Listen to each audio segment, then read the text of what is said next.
ಚಳಿ ಆದ್ರೆ ಏನಾಗುತ್ತೆ, ನನ್ನ ಬಾಡಿ ಆಟೋಮೆಟಿಕ್ ಆಗಿ ರೆಸ್ಪಾನ್ಸ್ ಅನ್ನು ಶೋ ಮಾಡುತ್ತೆ. We started to shiver. Shivering ಅಂತ ಹೇಳಿದ್ರೆ ಅದು a kind of exercise to generate the heat. We are talking about two important neural system. One is sympathetic and second one is parasympathetic nervous system.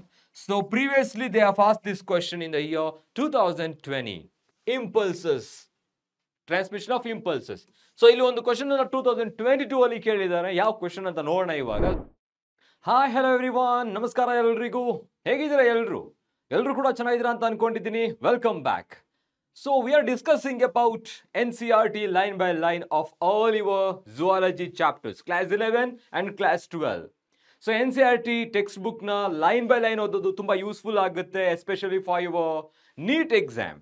So ಅಂದರೆ KCETಗೂ ಕೂಡ ತುಂಬ help ಆಗುತ್ತೆ. ಒಂದೇ syllabus ಇದ್ರೂ ಕೂಡ so the way of asking questions, the pattern is quite different. ಸ್ವಲ್ಪ different ಆಗಿರುತ್ತೆ, ಅಂದರೆ ಲೆವೆಲ್ ಆಫ್ ಕ್ವಶನಿಂಗ್ ಕೂಡ ಜಾಸ್ತಿ ಇರುತ್ತೆ, ಬೇರೆ ಥರ ಇರುತ್ತೆ. ಸೊ ಆದರೆ if you gone through each and every line of your NCERT textbook, that would be very easy. ಯಾವುದೇ ಕ್ವಶನ್ಗಳು ಕೊಟ್ಟರು ನಾವು ಅದನ್ನು ಆನ್ಸರ್ ಮಾಡ್ಬೋದು. ಸೊ ಇವತ್ತು we are going to discuss about the chapter neural control and coordination. ನಮ್ಮ ಬಾಡಿಯಲ್ಲಿ nervous system ಯಾವ ತರ ಡಿಫರೆಂಟ್ ಬಾಡಿ ಫಂಕ್ಷನ್ಸ್ ಗಳನ್ನ ಕಂಟ್ರೋಲ್ ಮಾಡುತ್ತೆ ಅನ್ನೋದನ್ನ ಈ ಎಂಟೈರ್ ಚಾಪ್ಟರ್ ಅಲ್ಲಿ ತಿಳ್ಕೊಳ್ತೀವಿ. ಓಕೆನಾ? So without wasting time let's get started. Neural control and coordination. So ಏನಿರಬಹುದು, ನಿಮ್ಗೆಲ್ಲ ಗೊತ್ತಿರೋ ಹಾಗೆ NCERT ಅಲ್ಲಿ ಕೆಲವು ಚಾಪ್ಟರ್ಸ್ಗಳು ರೆಡ್ಯೂಸ್ ಆಗಿದೆ. ಸೊ ಚಾಪ್ಟರ್ ನಂಬರ್ ಕೂಡ ಏನಾಗುತ್ತೆ, ವೇರಿ ಆಗುತ್ತೆ, ನೋ ಪ್ರಾಬ್ಲಮ್. ಓಕೆ, ಸೊ ಇವಾಗ ಬಂದ್ರೆ ಈ ಚಾಪ್ಟರ್ ಅಲ್ಲಿ ನಾವು ಯಾವ ಕಾನ್ಸೆಪ್ಟ್ಗಳನ್ನ ತಿಳ್ಕೊಳ್ತಾ ಇದ್ದೀವಿ. So completely we are discussing about the nervous system, that means neural system. So first we are discussing about the neural system in all living organisms. ಅಂದ್ರೆ in brief, in general we are going to discuss ಒಂದು neural system, and second one we are going to discuss about the human neural system. ಅಂದ್ರೆ ನಮ್ಮ ಬಾಡಿಯಲ್ಲಿ nervous system ಯಾವ ತರ ಇರುತ್ತೆ and how it's controlling different bodily functions ಅಂತ ಇಲ್ಲಿ ತಿಳ್ಕೊಳ್ತೀವಿ. Okay, that's very important. ಇವಾಗ ಚಾಪ್ಟರ್ ಯೂನಿಟ್ ನೇಮ್ ಬಂದು ಹ್ಯೂಮನ್ ಫಿಸಿಯಾಲಜಿ ಆಗಿರೋದ್ರಿಂದ ನಮ್ಮ ಬಾಡಿಯಲ್ಲಿ ಹ್ಯೂಮನ್ ಅಲ್ಲಿ ಯಾವ ತರ ಬೇರೆ ಬೇರೆ ಸಿಸ್ಟಮ್ಸ್ಗಳು ವರ್ಕ್ ಆಗುತ್ತೆ ಅಂತ ತಿಳ್ಕೊಳ್ತಾ ಇದ್ದೀವಿ. So later we are going to discuss about neuron as a structural and functional unit of nervous system. Neuron ಅಂದ್ರೇನು, ಆ ನ್ಯೂರಾನ್ ಅಲ್ಲಿ ಎಷ್ಟು ಟೈಪ್ಸ್ ಗಳಿರುತ್ತೆ, ಅದ್ರ ಸ್ಟ್ರಕ್ಚರ್ ಯಾವ ತರ ಇರುತ್ತೆ, how that generates and conduct the nerve impulses, generation as well as the conduction of nerve impulses ಯಾವ ತರ ಆಗುತ್ತೆ ಅಂತ ತಿಳ್ಕೊಳ್ತೀವಿ. Later we are going to discuss about the central nervous system. Central nervous system ತುಂಬಾ important ಆಗಿ ಆ brain ಮತ್ತೆ parts ಗಳನ್ನ ಕೇಳ್ತಾ ಹೋಗ್ತಾರೆ, ಮತ್ತೆ ಅದರಲ್ಲಿರೋ ಕೆಲವು ನರ್ವ್ ಫೈಬರ್ಸ್ ಗಳ ಬಗ್ಗೆ ಕೇಳ್ತಾರೆ. We have to discuss about that. And remember, in reduced syllabus, the reflex action and also the sense organs like eye, ear, that portion is removed. Adana remove madalagide. We are not going to discuss about the reflex action, sensory receptors, processing, including the ear as well as the eye. ಆ concept ಗಳು ಇರೋದಿಲ್ಲ. So let's begin. ಈ chapter ಅಲ್ಲಿ ಇವಾಗ coordination ಅಂತ ಹೇಳಿದ್ರೆ ಏನು, entire our bodily functions are controlled by two important functions. Okay, DNA genes ಗಳನ್ನ ಬಿಟ್ಟು ನಾವು ಮಾತಾಡ್ತಾ ಇರೋದು ಹೇಳಬೇಕು ಅಂತ ಹೇಳಿದ್ರೆ ಅವುಗಳಲ್ಲೂ ಕೂಡ ಇರುತ್ತೆ ಪ್ರೋಟೀನ್ ಸಿಂಥೆಸಿಸ್, ಹಾರ್ಮೋನ್ಸ್ಗಳೆಲ್ಲ. ಎರಡು ಮೇನ್ ಸಿಸ್ಟಮ್ಗಳು ನಮ್ಮ ಬಾಡಿಲಿ ಆಕ್ಟಿವಿಟೀಸ್ಗಳನ್ನ ಕಂಟ್ರೋಲ್ ಮಾಡುತ್ತೆ. ಯಾವುದಿರ್ಬೋದು, ಒಂದು neural system and second one is endocrine system. Neural system controlling our bodily activities through the electrical signals and with the help of neurons. In the case of endocrine system, they are controlling our body by producing chemicals commonly called hormones. Hormones kalna produce ಮಾಡುತ್ತೆ, and those are chemicals. We used to call them as a chemical messengers. So ಅಲ್ಲಿ ಯಾವುದೇ ತರ ಈ cells ಗಳು involve ಆಗಿರಲ್ಲ, only glands and cells which are responsible for producing the hormone, and they are transferring through, conducting through the blood stream ಮುಖಾಂತರ ಹೋಗುತ್ತೆ. So now ಇಲ್ಲಿ ಇವಾಗ the functions of the organ systems in our body must be coordinated to maintain homeostasis. Homeostasis anta helidre enu? So that's nothing but environment of our body. Environment of our body you can say. Andre ivaga nama bodyalli ellavu kuda ಸಮತೋಲನವಾಗಿರಬೇಕು, balanced ಆಗಿರಬೇಕು, right? So of our body you can say, especially internal environment of our body. the temperature, and also the ionic and also the fluid volume. ಬಾಡಿಯಲ್ಲಿ fluid ಆಗಿರ್ಬೋದು, ಅಯಾನ್ಸ್ಗಳಾಗಿರ್ಬೋದು, ಅಥವಾ ಬೇರೆ ಯಾವುದೇ ಥರ ಫಂಕ್ಷನ್ಸ್ಗಳನ್ನ maintain ಮಾಡೋದು. ಆ ಎನ್ವೈರನ್ಮೆಂಟ್ಗೆ ನಾವು ಹೋಮಿಯೋಸ್ಟಾಸಿಸ್ ಅಂತ ಹೇಳ್ತೀವಿ. ಸೊ ಅದರಲ್ಲಿ ಕೋಆರ್ಡಿನೇಷನ್ ಅಂತ ಹೇಳಿದ್ರೆ ಏನು? It's a very general word, right? Coordination ಎಲ್ಲ ಕಡೆ ನಾವು ನೋಡ್ತೀವಿ, ಕೋಆರ್ಡಿನೇಷನ್ ಇರಬೇಕು ಅಂತ ಹೇಳ್ತೀವಿ. ಆದರೆ ಇಲ್ಲಿ ಕೋಆರ್ಡಿನೇಷನ್ ಯಾರ ಮಧ್ಯೆ ಇರಬೇಕು? Coordination should be there in between two organ systems to perform the same function. ಏನು ಫಂಕ್ಷನ್ನು? ಅಲ್ಟಿಮೇಟ್ ಆಗಿ ನಾವು ಲಿವಿಂಗ್ ಅಂತ ತೋರಿಸ್ಕೋಬೇಕಷ್ಟೇ. ನಾವು ರೆಸ್ಪಾಂಡ್ ಮಾಡಬೇಕು, ರೆಸ್ಪಾನ್ಸ್ ಟು ಸ್ಟಿಮ್ಯುಲಿ. ಕಾನ್ಶಿಯಸ್ನೆಸ್ ಇದೆ ನಮಗೆ. ಓಕೆ, ಕಾನ್ಶಿಯಸ್ನೆಸ್ ಅಂತ ಹೇಳಿದ್ರೆ ತುಂಬ ಚೆನ್ನಾಗಿ ಥಿಂಕ್ ಮಾಡ್ತೀವಿ, ಜೊತೆಗೆ ಸಿಚುವೇಶನ್ಗೆ ತಕ್ಕಾಗಿ ನಾವು ರಿಯಾಕ್ಟ್ ಮಾಡ್ತಾ ಹೋಗ್ತೀವಿ. ಸೊ ಅದನ್ನ ಕಾನ್ಶಿಯಸ್ನೆಸ್ ಜೊತೆಗೆ self consciousness or you can say response to stimuli. ಆ ಕೋಆರ್ಡಿನೇಷನ್ ಎಲ್ಲಿರುತ್ತೆ ನೋಡಿ? Coordination is the process through which two or more organs interact and complement the functions of one another. Two or more different internal organs or the systems, they are coordinate together and also they are complementing to each other with their function. ಅಂದ್ರೆ ಒಂದಕ್ಕೊಂದು relate ಆಗಿರುತ್ತೆ, ಕೊರಿಲೇಟ್ ಆಗಿರುತ್ತೆ. Okay, ಅದಕ್ಕೊಂದು example ಇದೆ ನೋಡೋಣ ಇವಾಗ. When we do physical exercise, ನಾವು ಅರ್ಥ ಮಾಡ್ಕೊಬೇಕು. ಹಾಗಾಗಿ ಇದನ್ನ ಎಕ್ಸಾಮ್ ಅಲ್ಲಿ ಯಾವ ತರ ಕೇಳ್ತಾರೆ ಅಂತ ನೆಕ್ಸ್ಟ್ ಹೇಳ್ತೀನಿ ನಿಮ್ಗೆ. First let's understand what's that mean ಅಂತ ಹೇಳಿ. When we do physical exercise, the energy demand is increased for the maintaining and increased muscular activity. ನಾವು ಫಿಸಿಕಲ್ ಎಕ್ಸಸೈಸ್ ಮಾಡುವಾಗ ಸೊ ನಮ್ಮ ಬಾಡಿ ಏನಾಗುತ್ತೆ? That demands more energy. So ಅಂದ್ರೆ muscular ಆಕ್ಟಿವಿಟಿಗೋಸ್ಕರ ನಮ್ಮ ಬಾಡಿಗೆ ತುಂಬಾ ಎನರ್ಜಿ ಬೇಕಾಗುತ್ತೆ and our body is demanding that. Okay, ನಾವು ಡಿಮ್ಯಾಂಡ್ ಮಾಡ್ತಾ ಇದೆ ಮಸ್ಕ್ಯುಲರ್ ಆಕ್ಟಿವಿಟಿಗೆ. The supply of oxygen is also increased at the time to the muscles. Supply of oxygen is increased. ಅಲ್ಲಿ ಆಕ್ಸಿಜನ್ ಸಪ್ಲೈ ಜಾಸ್ತಿ ಆಗ್ತಾ ಹೋಗುತ್ತೆ. The increased supply of oxygen necessitates an increase in the rate of respiration, heartbeat, as well as increased blood flow via blood vessels. ತುಂಬಾ simple ಆಗಿರೋ ಒಂದು situation ತೆಗೆದುಕೊಂಡಿದ್ದಾರೆ.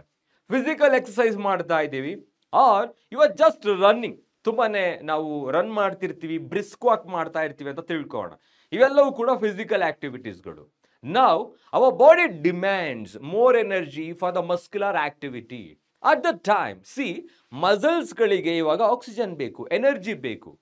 ಈಗ muscles direct ಆಗಿ ಅಟ್ಮಾಸ್ಫಿಯರ್ ಇಂದ ಆಕ್ಸಿಜನ್ ತೆಗೆದುಕೊಂಡು ಅಲ್ಲೇನೆ ಅದು ಆಕ್ಸಿಡೈಸ್ ಆಗಿ ATP ರಿಲೀಸ್ ಮಾಡಲ್ಲ. ಅದಕ್ಕೆ ಅಂತಾನೆ ಬೇರೆ ಸಿಸ್ಟಮ್ಗಳಿದೆ. Our respiratory system is responding to that to take up more oxygen. Oxygen ತೆಗೆದುಕೊಳ್ಳುತ್ತೆ. And finally that oxygen is diffusing with the blood and that is supplying to each and every part of the body. That's nothing but breathing rate, heartbeat ಕೂಡ ಜಾಸ್ತಿ ಆಗ್ತಾ ಇದೆ. ಅದ್ರ ಜೊತೆಗೆ ಇನ್ನೊಂದೇನಿದೆ, ಇಲ್ಲಿ blood flow ಕೂಡ ಜಾಸ್ತಿ ಆಗ್ತಾ ಇದೆ. ಈ ಎಲ್ಲವೂ ಕೂಡ ಸಿಚುಯೇಷನ್ ನೀವು ಎಮರ್ಜೆನ್ಸಿ ಸಿಚುಯೇಷನ್ ಅಲ್ಲೂ ಕೂಡ ತಿಳ್ಕೊಂಡಿರ್ತೀರಾ. ಹೌ ಅಡ್ರಿನಲಿನ್ ಅಂಡ್ ನಾರ್ adrenaline is responsible for increasing the heart beat rate as well as a respiratory rate ಅಂತ ಹೇಳ್ಬಿಟ್ಟು. ಸೊ ಈ ತರ ಒಂದಕ್ಕೊಂದು ವರ್ಕ್ ಮಾಡ್ತಾ ಇದೆ ನೋಡಿ.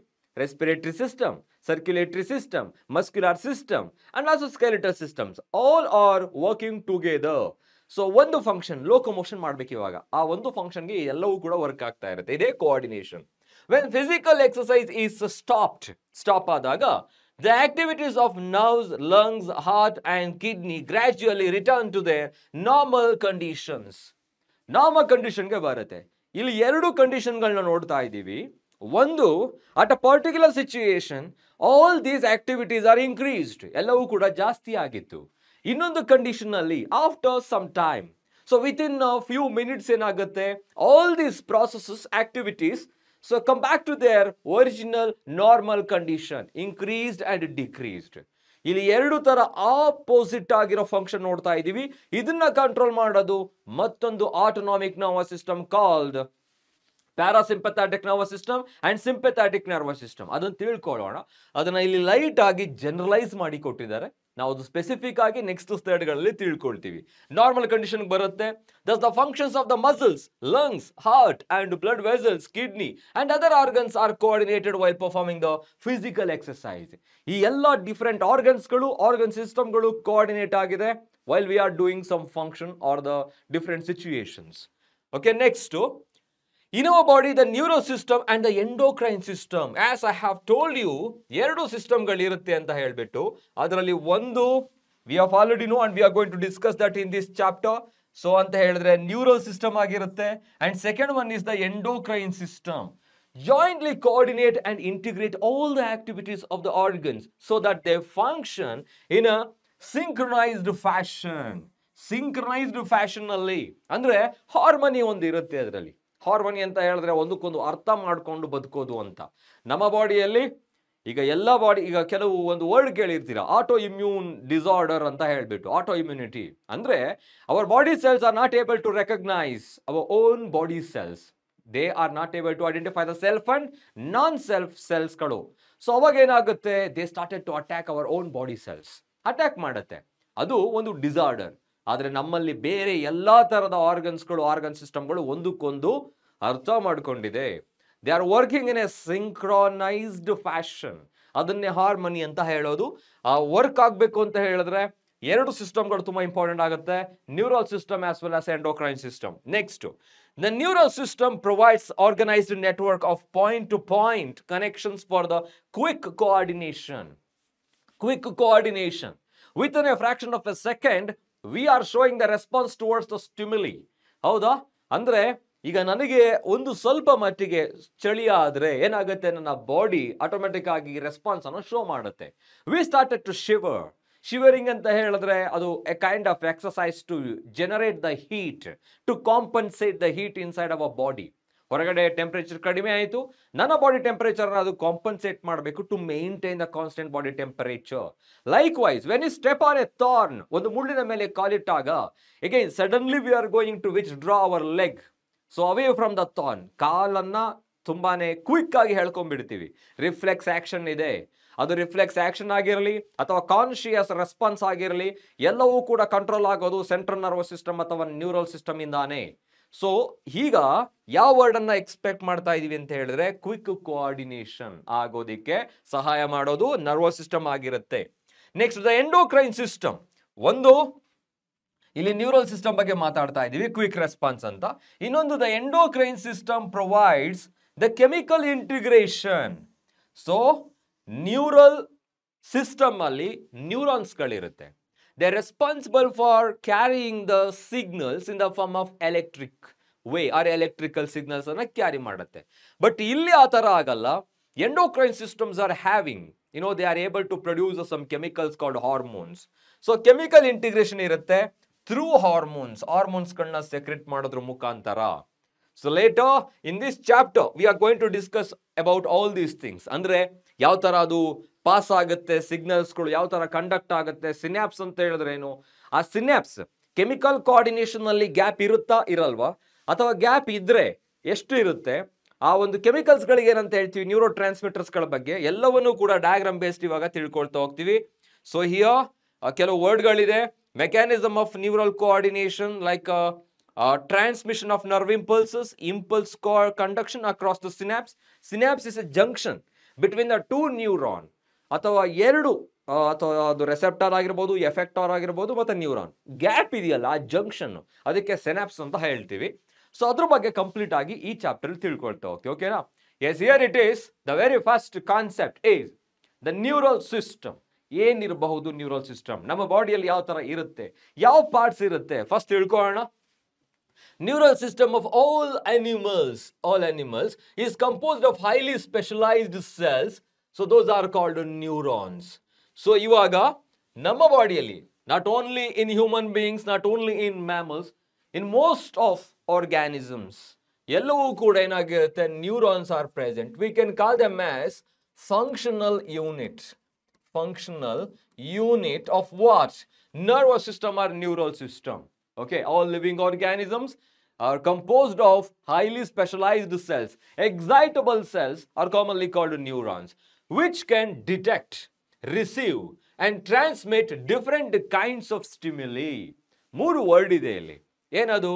ಡಿಟೆಕ್ಟ್ ಅಂತ ಹೇಳಿದ್ರೆ ಟು ಐಡೆಂಟಿಫೈ, ಆ ಒಂದು ಸ್ಟಿಮ್ಯುಲಿಯನ್ನು ಐಡೆಂಟಿಫೈ ಮಾಡೋದು. Stimuli is nothing but the trigger present in the atmosphere or in the environment. So it's nothing but you can call it as a trigger. ಇದು ಟ್ರಿಗರ್ ಆಗಿರುತ್ತೆ. ಎಲ್ಲಿರುತ್ತೆ trigger? Present in the environment ಅಂತ ಹೇಳ್ಬೋದು.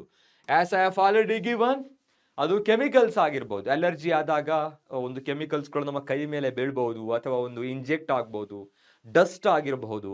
And also ಅದು temperature, heat, what ever it is, ಎಲ್ಲವೂ ಕೂಡ ಏನಾಗಿರುತ್ತೆ, that's A kind of A stimuli.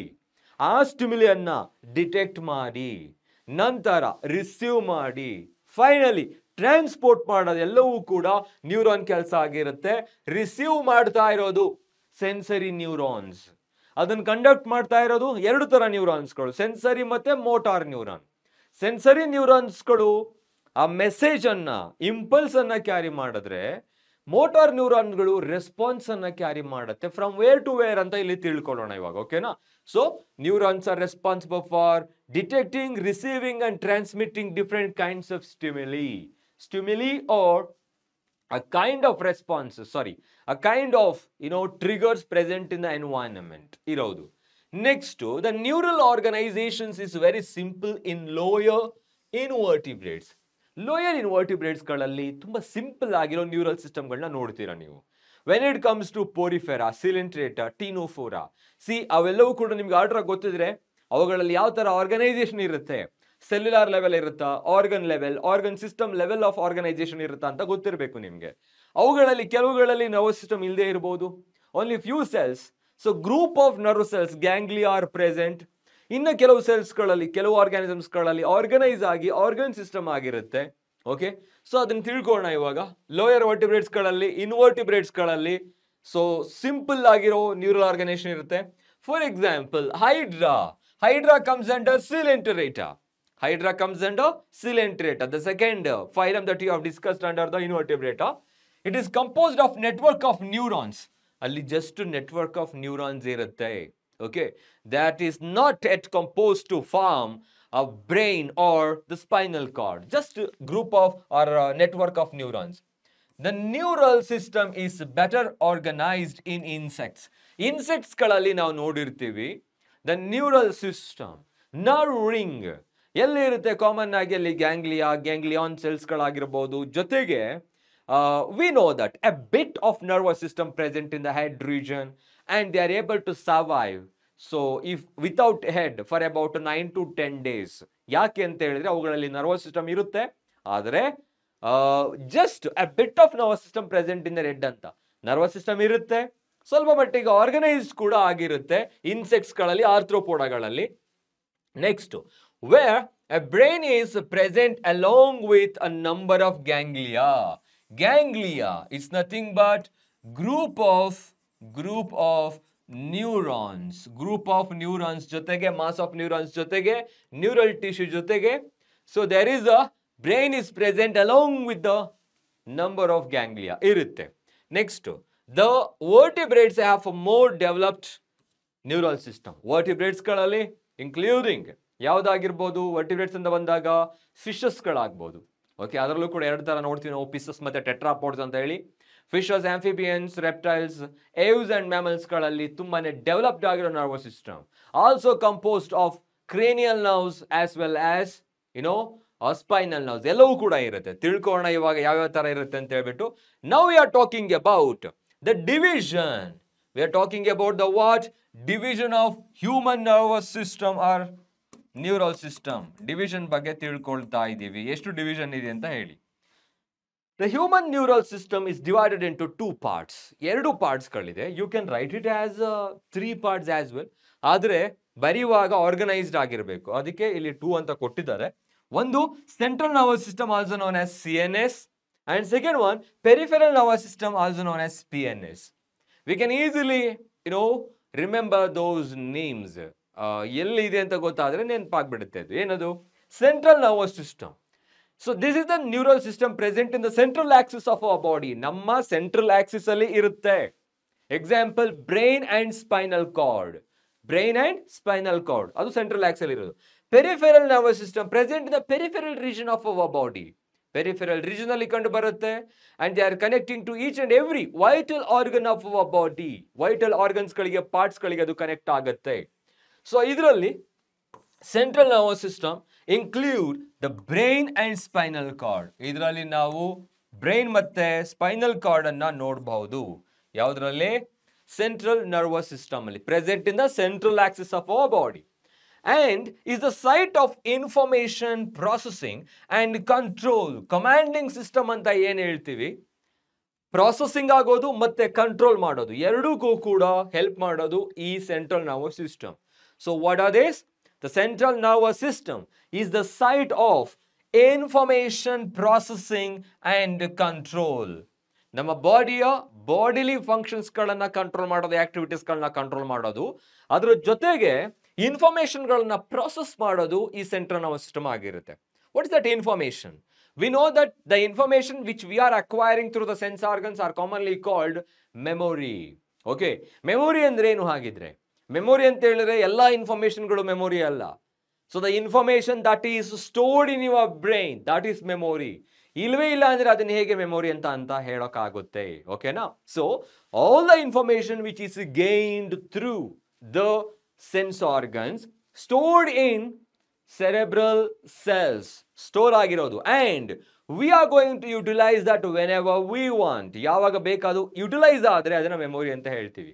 ಆ ಒಂದು ಪ್ರಾಸೆಸಿಂಗ್ ಎಲ್ಲ ಏನಿದೆ ಅವು ಎಲ್ಲವೂ ಕೂಡ ಆಗೋದು ಸೆಂಟ್ರಲ್ ನರ್ವಸ್ ಸಿಸ್ಟಮ್ ಅಲ್ಲಿ. ಓಕೆ, ನಂತರ the PNS, peripheral nervous system, is comprises of all the nerves of the body associated with the CNS ಜೊತೆಗೆ ಅಸೋಸಿಯೇಟ್ ಆಗಿರೋ ಎಲ್ಲ ನರ್ವ್ಸ್ಗಳನ್ನ ಅದು ಇಂಡಿಕೇಟ್ ಮಾಡುತ್ತೆ. ಎಕ್ಸಾಂಪಲ್ ಹೇಳೋದಾದ್ರೆ, we know that cranial nerves as well as the spinal nerves anta heli. Okay, so what are these are the nerves which are arised from the brain as well as the spinal cord. ಎರಡರಿಂದನೂ ಕೂಡ arise ಆಗೋ nerves ಗಳನ್ನ comprise ಆಗಿರುತ್ತೆ peripheral nervous system. Okay, ಇಲ್ಲೇ ಇದೆ brain and spinal cord. ಇಲ್ಲೇ brain ಇಂದ ಬರೋದು cranial nerves ಆಗಿರುತ್ತೆ, ಸ್ಪೈನಲ್ ಕಾರ್ಡ್ ಇಂದ spinal nerves. Next, the nerve fibers of the PNS are of 2 types. ಎರಡು ತರ ಇರುತ್ತೆ. ನಾವು ಫೈಬರ್ಸ್ ಗಳ ಬಗ್ಗೆ ಮಾತಾಡ್ತಾ ಇದೀವಿ ಇವಾಗ. ಓಕೆ, ನರ್ವ್ ಫೈಬರ್ಸ್ ಅಲ್ಲಿ ಎರಡು ತರ ಇರುತ್ತೆ. One is afferent fibers, second one is efferent fiber. Afferent and efferent. So what's their function? ಏನ್ ಫಂಕ್ಷನ್ ಮಾಡುತ್ತೆ ತಿಳ್ಕೊಳ್ಳೋಣ ಹಾಗಿದ್ರೆ. So we are talking about the afferent and efferent fibers. Okay, ಇಲ್ಲಿದೆ ಇವಾಗ. The afferent nerve fibers ಏನ್ ಮಾಡ್ತಾ ಇದೆ? Transmit impulses from tissue organ to the central nervous system. Central nervous system ಗೆ ಅದು ಕ್ಯಾರಿ ಮಾಡುತ್ತೆ. So that I am going to write it here in this way. Considering here is the ಯಾವುದು part ಅಂತ ಹೇಳ್ಬೋದು ಇವಾಗ. You can call it as the spinal cord. ಇಲ್ಲೊಂದು spinal cord ಇದೆ. And this spinal cord have a central canal. ಇಲ್ಲೊಂದು central canal ಇರುತ್ತೆ. As well as the gray matter and white matters are present. And considering this is the spinal cord section we have taken. Now, reflex section ಅಲ್ಲಿ diagram ಅನ್ನ ಕೊಟ್ಟಿದ್ದಾರೆ. I'm just explaining that how that conducts. ಯಾವ ತರ ಅದು conduct ಆಗುತ್ತೆ ಅಂತ ಹೇಳ್ಬಿಟ್ಟು. Okay, let me write here because that portion is not working. Considering this is the tissue. This is the tissue or the organ which is receiving the stimuli. Now, there is a one more line I am writing here. So, ಮೇಲ್ಗಡೆ ಬರ್ದಿದ್ದೀನಲ್ಲ ಈ ಲೈನ್ಗೆ you can call it as afferent fiber. Afferent fiber, and this one is efferent fiber. Okay, so instead of this spinal cord you can write it as a brain as well. Central nervous system ಅಂತ ತೆಗೆದುಕೊಂಡಿದ್ದೀವಿ. CNS ಅದರಲ್ಲಿ ಒಂದು spinal cord. So ಏನು ಮಾಡ್ತಾ ಇದೆ? Afferent nerve fibers transmit the nerve impulses from tissue or organ to the central nervous system. Central system ಗೆ carry ಮಾಡ್ತಾ ಇದೆ. So they are carrying towards the central nervous system. The efferent fibers transmits the regulatory impulses. You can say responses. Regulatory, mechanical, motor. So from the CNS to the connected peripheral tissue or the organ. So illinda illige carry ಮಾಡ್ತಾ ಇರೋದು. Central nervous system to the connected peripheral tissue or the organ ಗೆ carry ಮಾಡ್ತಾ ಇರೋದು efferent ಆಗಿರುತ್ತೆ. You can call them as sensory ಇದನ್ನ ನೀವು sensory ಅಂತಾನು ಕೂಡ, and finally this one is also called motor neuron ಅಂತಾನು ಕೂಡ ಹೇಳ್ಬೋದು. Dorsal root as well as ventral root, ಈ ತರ ತುಂಬಾ ಡಿಫ್ರೆಂಟ್ ನೇಮ್ಗಳಿರುತ್ತೆ. ಈಗ ಇಲ್ಲಿ ಟಿಶ್ಯೂ ಮತ್ತೆ ಆರ್ಗನ್ ಅಂತ ಏನ್ ಹೇಳ್ದು, ಇಲ್ಲಿಂದ ಸೆಂಟ್ರಲ್ ನರ್ವಸ್ ಸಿಸ್ಟಮ್ ಕರ್ಕೊಂಡು ಹೋಗ್ತಾ ಇದೆ. ಹಾಗಿದ್ರೆ ಇದೇನಿದು? These are commonly called receptors. ಇದು ರೆಸೆಪ್ಟಾರ್ಸ್ ಗಳಾಗಿರುತ್ತೆ. Okay, and when it comes to here, these tissue which are showing the visible response, ಅಲ್ಲಿಂದ ರಿಸೀವ್ ಮಾಡ್ಕೊಂಡಿರೋದು ಬ್ರೈನ್ ನಲ್ಲಿ ಸೆಂಟ್ರಲ್ ನರ್ವಸ್ ಸಿಸ್ಟಮ್ ಅಲ್ಲಿ ಪ್ರೊಸೆಸಿಂಗ್ ಆದ್ಮೇಲೆ, ನಾವು the information regulatory impulses are carried by the efferent neuron towards the effector. Those effectors are here tissues and organs ಅಥವಾ muscles ಗಳು ಅಂತ ಹೇಳಿ. ಹಾಗಿದ್ರೆ ಇವು ಎಫೆಕ್ಟಾರ್ಸ್ ಗಳಾಗಿರುತ್ತೆ, which are showing the what? Visible response. Okay, that's nothing but afferent and efferent fibers. ನಾವು previous class ಅಲ್ಲಿ ಆರ್ಟಿರಿಯೋಲ್ ಅಂತ ತಿಳ್ಕೊಂಡಿದ್ದು ನೆನಪಿದೆಯಾ ನಿಮ್ಗೆ? ನೆಫ್ರಾನ್ ಅಲ್ಲಿ arterioles are quite different. So now here it is. The PNS is divided into two divisions. Peripheral nervous system is divided into two divisions. One is somatic neural system and autonomic neural system. ಏನ್ ಕೆಲಸ ಮಾಡುತ್ತೆ ಅಂತ ಗೊತ್ತಿರಬೇಕು ನಮ್ಗೆ. Somatic neural system ಏನ್ ಮಾಡುತ್ತೆ? Here I am going to highlight that particular word. Somatic neural system relays impulses from CNS to skeletal muscles. Here the skeletal muscles in the sense voluntary muscles. Voluntary muscles ಗಳಿಗೆ ಅದು information relay ಮಾಡುತ್ತೆ, conduct ಮಾಡುತ್ತೆ, transmit ಮಾಡುತ್ತೆ. While autonomic nervous system or neural system transmits the impulses from the central nervous system to the involuntary muscles or the organs called visceral organs. Visceral organs ಗಳಿಗೆ ಅದು transmit ಮಾಡುತ್ತೆ. And smooth muscles, see, which are not under our control. ಎರಡು word ಇದೆ ಇಲ್ಲಿ. ಯಾವುದು? ಒಂದು skeletal muscles, ಇನ್ನೊಂದು smooth muscles. Skeletal muscles ಅಂತ ಹೇಳಿದ್ರೆ striated, okay, and also uninucleated, multinucleated. Striations ಇರುತ್ತೆ, ಸಿಲಿಂಡ್ರಿಕಲ್ ಆಗಿರುತ್ತೆ, ಜೊತೆಗೆ ವ್ಯಾಲೆಂಟ್ರಿ ಆಗಿರುತ್ತೆ. We are able to control them, control ಮಾಡಬಹುದು. ಸೊ ಅವುಗಳಿಗೆ ನಾವು ವ್ಯಾಲೆಂಟ್ರಿ ಅಂತ ಹೇಳ್ತೀವಿ. So let me write a simple schematic representation here. CNS, sorry for that. So ಇವಾಗ ಒಂದು ರೆಪ್ರೆಸೆಂಟೇಷನ್ ಇದೆ. ಏನಿರ್ಬೋದು ಅದು? From CNS to somatic, skeletal ಮಸಲ್ಸ್ಗಳಿಗೆ carry ಮಾಡೋದು ಒಂದಾದ್ರೆ, second one is CNS to smooth muscles, or you can say involuntary organs, visceral organs, smooth muscles ಗಳಿಗೆ carry ಆಗೋದು. But ಅದನ್ನ ಕ್ಯಾರಿ ಮಾಡ್ತಾ ಇರೋದು ಯಾವುದು? we have to write here somatic. This one is somatic neural system, and this one is nothing but autonomic neural system. See, autonomic neural system transmits the impulses from CNS to involuntary. This is called autonomic neural system. Okay, so ಇದನ್ನ common ಆಗಿ ಕೇಳ್ತಾರೆ. autonomic neural system conducts the impulses from where to where. ಇದು ಕೂಡ ಅಷ್ಟೇ, somatic neural system ಎಲ್ಲಿಂದ ಎಲ್ಲಿಗೆ carry ಮಾಡುತ್ತೆ ಅಂತ ಹೇಳ್ಬಿಟ್ಟು you have to remember them. Okay, so next ಅದರಲ್ಲಿ ಇವಾಗ the autonomic nervous system is further divided into or classified into two neural system. So under autonomic nervous system we are talking about two important neural system. One is sympathetic and second one is parasympathetic nervous system. So previously they have asked this question in the year 2020. So ಕೇಳಿದ್ರು ಯಾವ ತರ ಅಂತ ಹೇಳಿದ್ರೆ, cardiac output is decreased. So because of, ಯಾಕೆ ಅಂದ್ರೆ ಯಾವುದ್ರ ಮುಖಾಂತರ ಅದು ಡಿಕ್ರೀಸ್ ಆಗುತ್ತೆ? Which part of the nervous system is decreasing that? ಯಾವುದು? ಯಾಕೆ ಗೊತ್ತಾ? ಇಲ್ಲಿ ಸಿಂಪಥೆಟಿಕ್ ಮತ್ತೆ parasympathetic system they always work exactly opposite to each other. Sympathetic nervous system increases the bodily activity, ಅದು ಇನ್ಕ್ರೀಸ್ ಮಾಡಿದ್ರೆ, and parasympathetic nervous system decreases the bodily activity, decrease ಮಾಡುತ್ತೆ. So ಹಾಗಾಗಿ ಇದನ್ನ ನಾವೇನಂತ ಹೇಳ್ಬೋದು? ಆಪೋಸಿಟ್ ಇನ್ ಆಕ್ಷನ್. ಎರಡು ಕೂಡ ಆಪೋಸಿಟ್ ಆಗಿರುತ್ತೆ. Example, while you are running for about 100 meter in 9 or 10 seconds, ಉಸೈನ್ bolt ತರ ನೀವು ಬೇಗನೂ ಕೂಡ ಪಾಸ್ ಆಗಬಹುದು, ಅಂದ್ರೆ 100 ಮೀಟರ್ನ ರೀಚ್ ಆಗಬಹುದು. ಇಲ್ಲ ಅಂತ ಹೇಳಿದ್ರೆ you are taking your own time, but not more than 1 minute. Walk ಮಾಡಿಬಿಡ್ಬೋದು, ಬಟ್ ನಮಗೆ ಅಲ್ಲಿ ಬ್ರಿಸ್ಕ್ ಆಗಿ ಫಿಸಿಕಲ್ ಎಕ್ಸಸೈಸ್ ಇನ್ವಾಲ್ವ್ ಆಗಿರಬೇಕು. ಈಗ 100 ಮೀಟರ್ ಅನ್ನ ನೀವು 10 ಅಥವಾ 11 ಸೆಕೆಂಡ್ಸ್ ಅಲ್ಲಿ ರೀಚ್ ಮಾಡ್ತೀರಾ ಅಂತ ಹೇಳಿದ್ರೆ, ಸೆಕೆಂಡ್ಸ್ ಅಲ್ಲಿ ರೀಚ್ ಮಾಡ್ತೀರಾ ಅಂತ ಹೇಳಿದ್ರೆ, so after reaching your destination ಏನಾಗುತ್ತೆ, heart beat rate, breathing rate and also the body temperature, everything is increased, ಎಲ್ಲವೂ ಕೂಡ ಜಾಸ್ತಿ ಆಗಿರುತ್ತೆ. ಸೊ ಜಾಸ್ತಿ ಮಾಡೋದು ಯಾವುದು, sympathetic nervous system, because to bring the coordination between the various muscle activity. Okay, ಒಂದಕ್ಕೊಂದು coordinate ಬೇಕು, ಮಸಲ್ಸ್ಗಳು ಬೇಕು ರನ್ ಆಗೋದಕ್ಕೆ, ಅದಕ್ಕೆ ಆಕ್ಸಿಜನ್ ಬೇಕು, ರೆಸ್ಪೈರ್ ಮಾಡ್ತಾ ಇದೀವಿ, ಸಪ್ಲೈ ಮಾಡೋದಕ್ಕೆ ಕಾರ್ಡಿಯೋವ್ಯಾಸ್ಕ್ಯುಲರ್ ಸಿಸ್ಟಮ್ ಹೆಲ್ಪ್ ಮಾಡಬೇಕು, ಪಂಪ್ ಮಾಡ್ತಾ ಇದೆ, ಈ ತರ. ಸೊ ಆಫ್ಟರ್ 1 ಮಿನಿಟ್ ಏನಾಗುತ್ತೆ automatically, so all the activities which were increased, so they came back to their original condition, normal condition. See, ಒಂದು ಇನ್ಕ್ರೀಸ್ ಮಾಡೋದು, ಒಂದು ಕಡಿಮೆ ಮಾಡೋದು. One is dilating the eye pupil, ಆ ಐ ಪ್ಯೂಪ್ಯೂಲ್ ಅನ್ನ ಡೈಲೇಟ್ ಮಾಡಿದ್ರೆ ಇನ್ನೊಂದು ಕನ್ಸ್ಟ್ರಿಕ್ಟ್ ಮಾಡುತ್ತೆ. ಸೊ ಈ ಒಂದು ಆಪೋಸಿಟ್ ಆಕ್ಷನ್ಗಳಲ್ಲಿ ಕೆಲಸ ಮಾಡೋದು ಸಿಂಪಥೆಟಿಕ್ ಮತ್ತೆ ಪ್ಯಾರಾಸಿಂಪಥೆಟಿಕ್ ನರ್ವಸ್ ಸಿಸ್ಟಮ್ ಆಗಿರುತ್ತೆ.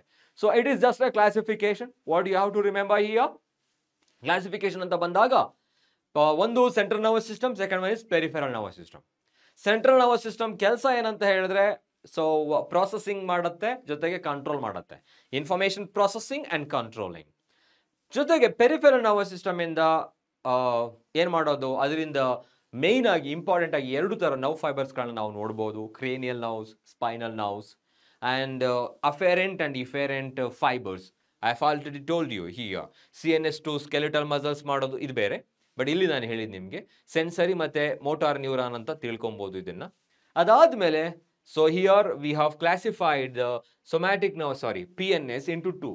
ಪೆರಿಫೆರಲ್ ನರ್ವಸ್ ಸಿಸ್ಟಮ್ ಮತ್ತೆ 2, ಸೊಮ್ಯಾಟಿಕ್ ಇನ್ನೊಂದು, ಆಟೋನಾಮಿಕ್ ಇನ್ನೊಂದು, ವಿಸರಲ್ ಅಂತ ಬರುತ್ತೆ.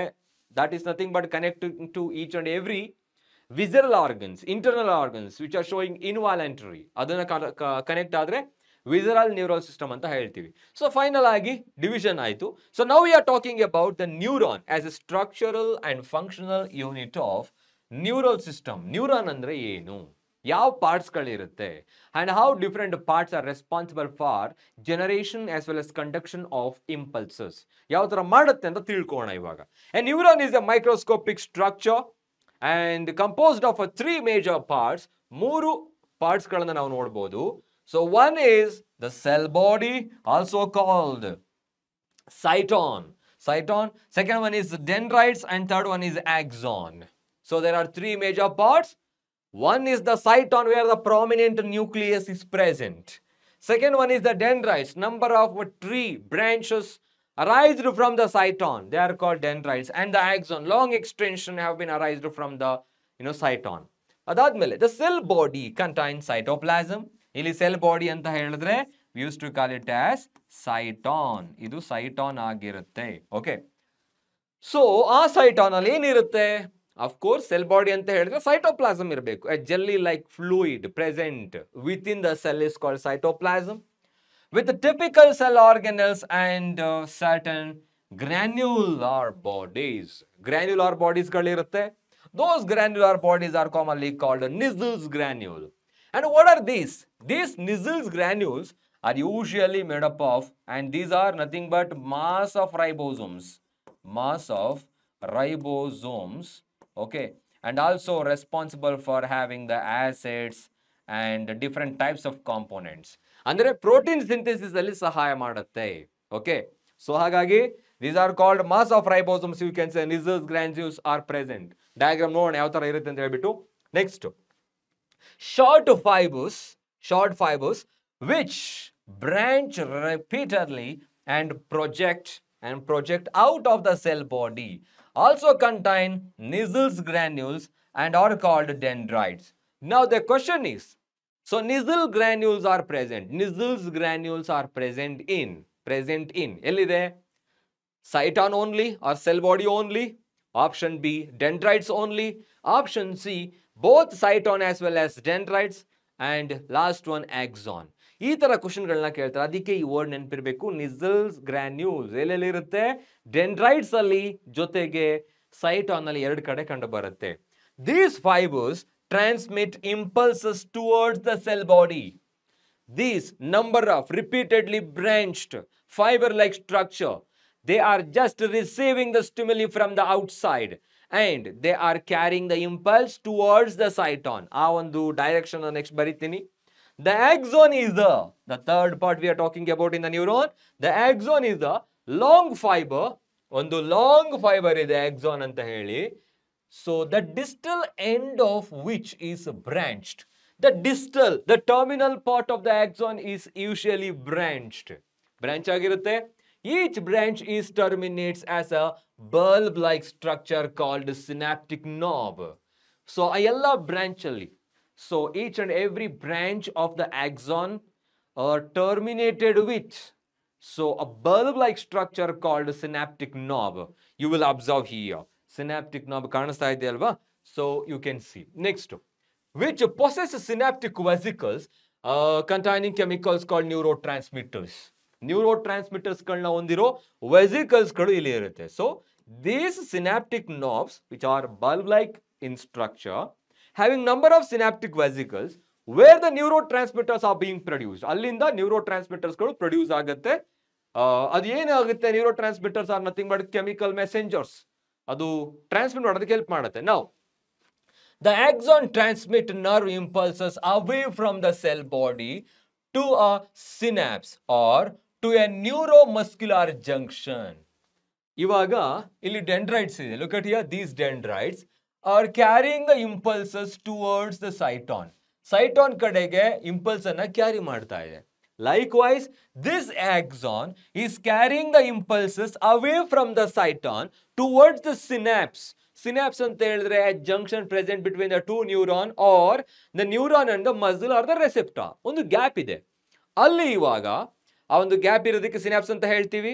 ಒಂದು ಸಿನಾಪ್ಸ್ ಕಡೆಗೆ ಇಲ್ಲ ಅಂತೇಳಿ ನ್ಯೂರೋಮಸ್ಕ್ಯುಲರ್ ಜಂಕ್ಷನ್. ಸೊ ಅದನ್ನ ಮೋಟಾರ್ ಎಂಡ್ ಪ್ಲೇಟ್ ಅಂತಾನು ಕೂಡ ಹೇಳ್ಬಹುದು. ಲೋಕೋಮೋಷನ್ ಚಾಪ್ಟರ್ ಅಲ್ಲಿ ತಿಳ್ಕೊಂಡಿರ್ತೀರ, ಲೋಕೋಮೋಷನ್ ಅಂಡ್ ಮೂವ್ಮೆಂಟ್ ಅಲ್ಲಿ. So where the neuron connects with the muscle is commonly called neuromuscular junction. Myelin sheath ಇಲ್ಲಿ ನೋಡೋಣ, ಈಗ ಅದ್ರ ಬಗ್ಗೆ ತಿಳ್ಕೊಳ್ಳೋಣ. ಸೊ ಇವಾಗ ನಾವು ತಿಳ್ಕೊಂಡಿರೋ ಪಾರ್ಟ್ಸ್ಗಳು ಯಾವ್ಯಾವ್ದು ಅಂತ ಗೊತ್ತಾಗಿದೆ. I hope so. Dendrites, okay, these are the number of repeatedly branched structure arised from the cyton. Nissls granules, mass of ribosomes able to produce the proteins along with the acid and fat bodies. Next to cell body, the prominent structure having the cytoplasm. The nucleus is present in the cytoplasm and the long extension is called axon. And now that is carrying the impulse away from the cell body. The synaptic knob, so these are the bulb-like structure, so which are present at the distal part of the axon branches. Axon terminals are present here. Now we need to discuss about these words. Based on the number of axon and dendrites, the neurons are divided into 3 types. So ivaga, based on the number we are talking about, based on the number of what? Number of dendrites and the axon. The neurons are divided into 3 types. 3 ಟೈಪ್ಸ್ಗಳಾಗಿ ನಾವು ಅದನ್ನು divide ಮಾಡ್ತೀವಿ. So what are they? ಯಾವ್ದಿರಬಹುದು? One is multipolar. Multipolar, what's that mean? Only one axon and 2 or more dendrites. So what you can say? This is a multipolar neuron because it is having only one axon. ಒಂದು axon ಇದೆ, ಅದ್ರ ಜೊತೆಗೆ many dendrites are present. ತುಂಬಾ dendrites ಗಳಿದೆ, ಹಾಗಾಗಿ ಇದು multipolar ಆಯ್ತು. ಎಲ್ಲಿರುತ್ತೆ? Found in the cerebral cortex. Found in cerebral cortex. Common ಆಗಿ ಕೇಳ್ತಾರೆ, multipolar neurons are found in. ಎಲ್ಲಿರುತ್ತೆ? ಆಪ್ಷನ್ಸ್ ಗಳು ಕೊಟ್ಟಾಗ you have to remember the central nervous system or the cerebral cortex ಅಂತ ಡೈರೆಕ್ಟ್ ಆಗಿ ಹೇಳ್ಬೋದು, brain and spinal cord. Next ಅದಾದ್ಮೇಲೆ bipolar. Bipolar in the sense one axon and one dendrite. See, one axon and only one dendrite. Bipolar, ಎರಡು ಕಡೆ ಒಂದೊಂದು ಇರೋದು ಹಾಗೇನೆ. So ಹಾಗಾಗಿ ಬೈಪೋಲಾರ್ ಆಗಿರುತ್ತೆ. ಅದು ಎಲ್ಲಾ ಕಡೆನೂ ಒಂದೇ ಆಕ್ಸಾನ್ ಇರೋದು. Okay. Found in the retina of the eye. Retina, the innermost layer of the eyeball, which is richly supplied with the blood vessels as well as the receptors. Rods and cones are present on the retina, responsible for receiving and also formation of the sharp images. So a concept remove agide ivaga, andre eye structure alli tilkobodiತ್ತು. But you come to know that retina of the I ಅಲ್ಲಿ ಕಂಡು ಬರೋದು ಏನಾಗಿರುತ್ತೆ? Bipolar. Multipolar in the cerebral cortex, bipolar in the retina of the eyeball, and unipolar ಅಂದ್ರೆ ಎಲ್ಲಿ ಕಂಡು ಬರುತ್ತೆ? Embryonic stage ಅಲ್ಲಿ ಕಂಡು ಬರುತ್ತೆ. Unipolar neurons are present in embryonic stage and unipolar ಅಂತ ಹೇಳಿದ್ರೆ ಒನ್ ಆಕ್ಸಾನ್ ಓನ್ಲಿ. ಆಕ್ಸಾನ್ ಮಾತ್ರ ಇರುತ್ತೆ, ಡೆಂಡ್ರೈಟ್ಸ್ ಗಳಿರೋದಿಲ್ಲ ಅಂತ ಅರ್ಥ ಅಲ್ಲಿಗೆ. So that means you can remember these are the 3 different types of neurons based on the number of dendrites and axon. Now there are 2 different types of axons. ಈಗ axons ಬಗ್ಗೆ ಮಾತಾಡ್ತಾ ಇದ್ದೀವಿ. There are 2 different types of axons, namely myelinated and non-myelinated. Myelinated and non-myelinated. What does that mean? The myelinated nerve fiber or the enveloped with the Schwann cells. You can observe myelin sheath which is formed by the Schwann cells which are covering the axon. Cover ಮಾಡ್ಕೊಂಡಿರೋ ಒಂದು cells ಗಳಿಗೆ Schwann ಅಂತ ಹೇಳ್ತೀವಿ. If that Schwann cells forms a layer sheath, myelin sheath ಅನ್ನು form ಮಾಡಿದ್ರೆ that is called myelinated axon. Next ನೋಡೋಣ ಈಗ which forms the myelin sheath. Myelin sheath form ಆಗಬೇಕು around the axon. So the gap between the 2 adjacent myelin sheaths are called nodes of Ranvier. See here, nodes of Ranvier. What's that? That's the gap, the node present between the 2 myelin sheaths, Schwann cells. That's called node of Ranvier. So myelinated nerve fibers are found in spinal as well as cranial nerves. Elli kandu barutte? Myelinated nerve fibers are present in cranial nerves as well as spinal nerves. Brain ಇಂದ arise ಆಗೋದು ಮತ್ತೆ spinal cord ಇಂದ arise ಆಗೋ ಕೆಲವು nerves ಗಳಲ್ಲಿ ಕಂಡು ಬರುತ್ತೆ. Non myelinated or unmyelinated nerve fibers is enclosed by Schwann cells that does not form the myelin sheath around the axon. Milli Schwann cells ಗಳು ಇರುತ್ತೆ, but that doesn't form the myelin sheath. Form ಆಗಲ್ಲ. ಅವುಗಳಿಗೆ ಅನ್ಮೈಲಿನೇಟೆಡ್ ನಾನ್ myelinated sheath ಅಂತ ಹೇಳ್ತೀವಿ, ಸಾರಿ axon, and is commonly found in autonomous and somatic neural system.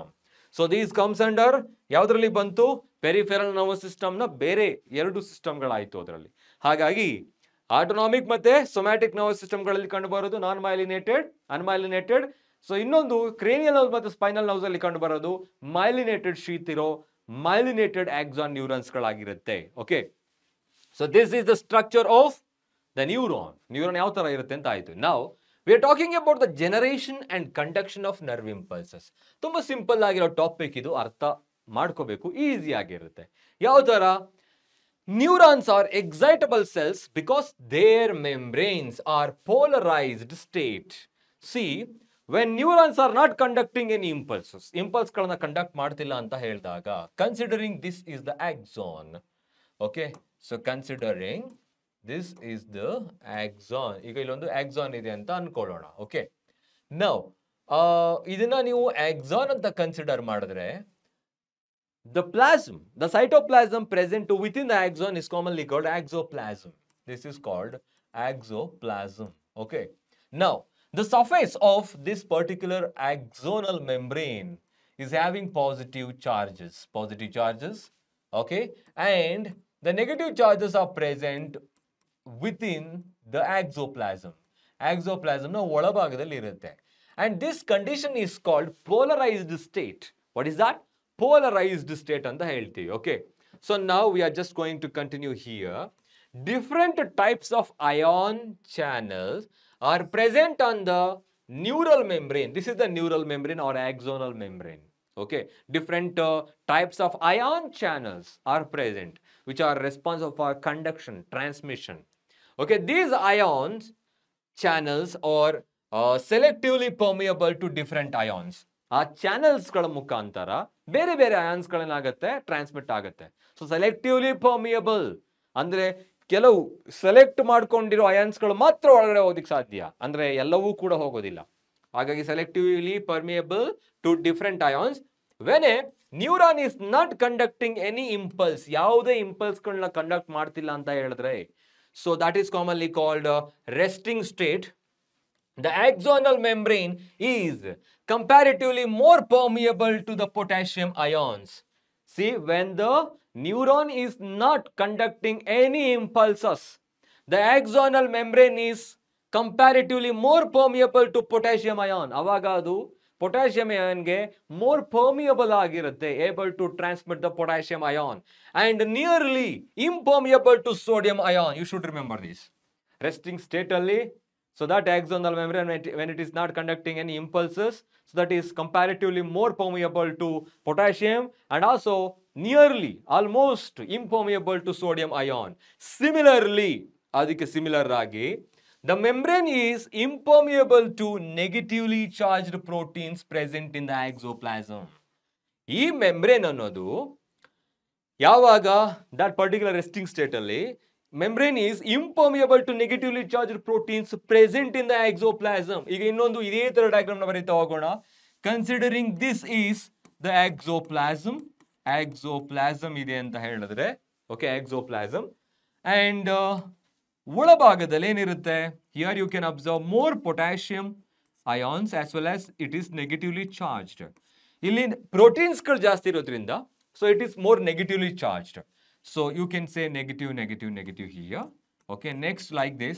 ಹೊರಭಾಗದಲ್ಲಿ ಇವಾಗ, so outside the exoplasm ಏನಿರುತ್ತೆ, more sodium and it is positively charged. ಇಲ್ಲಿ protein ಇರೋದಕ್ಕೆ ಅದು ನೆಗೆಟಿವ್ಲಿ ಚಾರ್ಜ್ ಆಗಿರೋದು. ಸೊ ಹಾಗಾಗಿ ಇಲ್ಲಿ ಜಾಸ್ತಿ ಪೊಟ್ಯಾಷಿಯಂ ಇರುತ್ತೆ, ಇಲ್ಲಿ ಸೋಡಿಯಂ ಇರುತ್ತೆ. You should remember this diagram as well as that one.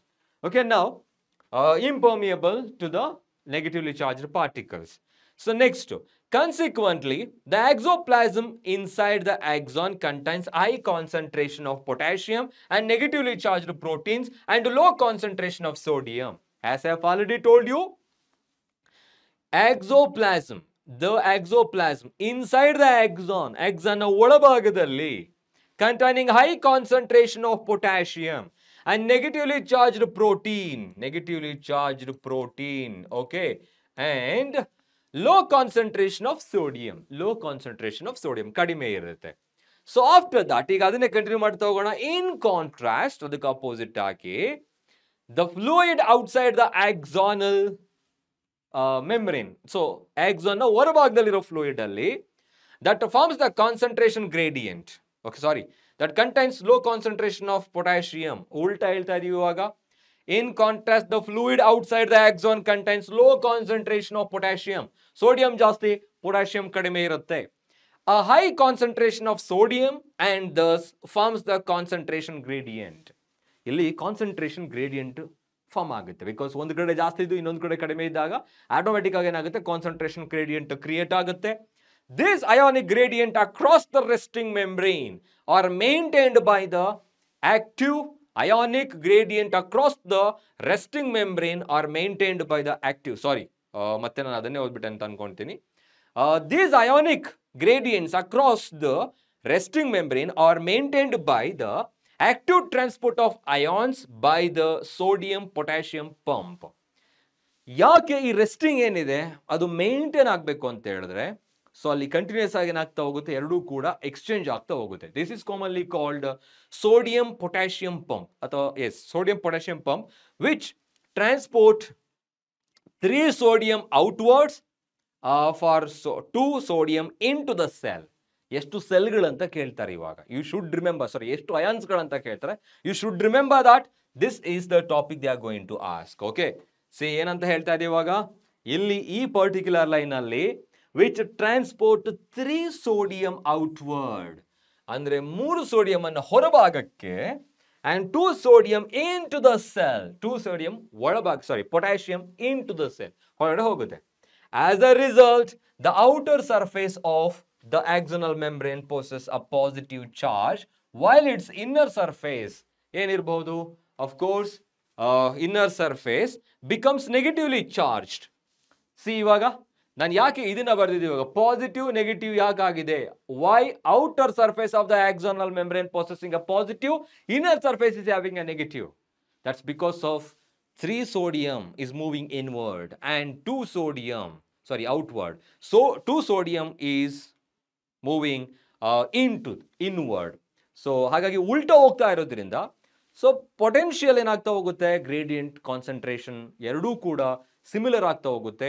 There by you will see positive and negative. Resting phase polarized, ಈ ಒಂದು ಕಂಡೀಷನ್ ಏನಾಗಿರುತ್ತೆ, ಪೋಲರೈಸ್ಡ್ ಆಗಿರುತ್ತೆ. ಡಿಪೋಲರೈಸ್ ಅಂತ ಬಂದಾಗ ಆಕ್ಷನ್ ಪೊಟೆನ್ಷಿಯಲ್ ಅಂತ ನಾವು ನೆಕ್ಸ್ಟ್ ಹೇಳ್ತೀವಿ, ತಿಳ್ಕೊಳ್ಳೋಣ. I hope you understood this. ಯಾಕೆ ಇನ್ನರ್ ಸರ್ಫೇಸ್ ಅಲ್ಲಿ ನೆಗೆಟಿವ್ ಅಯಾನ್ಸ್ಗಳು, ಔಟರ್ ಸರ್ಫೇಸ್ ಅಲ್ಲಿ ಪಾಸಿಟಿವ್ ಅಯಾನ್ಸ್ಗಳು ಫಾರ್ಮೇಶನ್ ಆಯ್ತು, ಯಾವಾಗ ಅಂತ ಗೊತ್ತಾಗಿದೆ. Okay, 3 sodium outward, 2 potassium into the cell ಅಂತ ಹೇಳಿ. ಸೊ ನೆಕ್ಸ್ಟ್ ನೋಡೋಣ ಇವಾಗ. Yes here it is, becomes negatively charged inner surface, therefore is polarized. ಇದಕ್ಕೆ polarized ಅಂತ ಹೇಳ್ತೀವಿ. ಆ ಒಂದು ವರ್ಡ್ ಗೋಸ್ಕರ ಇಷ್ಟೆಲ್ಲ ಎಕ್ಸ್ಪ್ಲೈನ್ ಮಾಡ್ತಾ ಇದ್ದೀವಿ. The electrical potential difference across the resting plasma membrane is called resting potential. ಈ electric potential ಇದೆಯಲ್ಲ, so that difference across that particular plasma membrane of the axonal membrane, it is commonly called resting potential. Okay, polarized anta heli. Now you come to know that ಇಲ್ಲಿ ನೋಡಿ complete ಆಗಿ ಇಲ್ಲಿ ಕಾಣಿಸ್ತಾ ಇದೆ positive negative ಎಲ್ಲಿದೆ ಅಂತ.